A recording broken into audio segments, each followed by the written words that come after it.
In today's video, I'm going to teach you how to create a Descript account.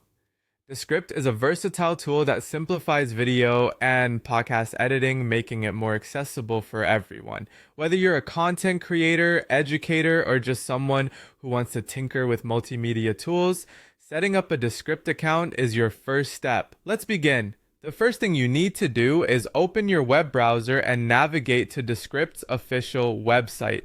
You can easily find this by typing descript.com into your browser's address bar. Once the homepage loads, you'll see the platform's promotional graphics and information showcasing its capabilities, all to give you a taste of what Descript is all about.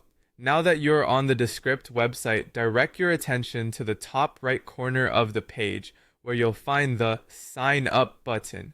Click on that and you'll be taken to the registration page. You can sign up using several methods, but for this demonstration, we'll use the Google option. Simply click on Continue with Google. Next, you'll be prompted to select a Google account. If you're already logged into your Google account, you might see it listed. If not, enter your credentials for the Google account you wish to link with Descript. After selecting or signing into your account, you'll notice a few authorization requests, which are standard anytime you link third-party services with your Google account. Review these requests, and when you're ready, click Allow to proceed. Once you've granted permission, you'll be redirected back to Descript. Here, the onboarding process begins. Descript offers personalized setup guidance to better tailor the experience to your needs. You'll start by answering a series of questions. A drop-down will appear asking, "What are you using Descript for?" From the options provided, choose Personal if you're using this for non-commercial or private projects.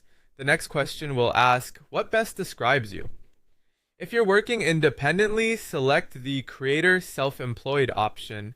This helps Descript understand your user profile better, potentially leading to more relevant tips and insights tailored to your usage. You'll then encounter another drop-down requesting information about your first project. Select video content if you're planning to edit videos. This helps the platform offer guidance relevant to your project type. Afterward, you'll be asked to choose your plan. Descript offers various subscription options, so pick the one that aligns with your needs. Either the free or any of the paid options for more advanced features. Once you've chosen, click Get Started to proceed. The final steps involve a couple of additional consent and service screens. This includes data consent agreements, which you'll need to review and accept, ensuring that you're fully informed about data usage policies. And there you have it. You now have a Descript account ready to take on your video and podcast editing tasks. Remember, exploring and familiarizing yourself with the tools and features will empower you to get the best out of this remarkable platform. Enjoy crafting your creative projects with Descript.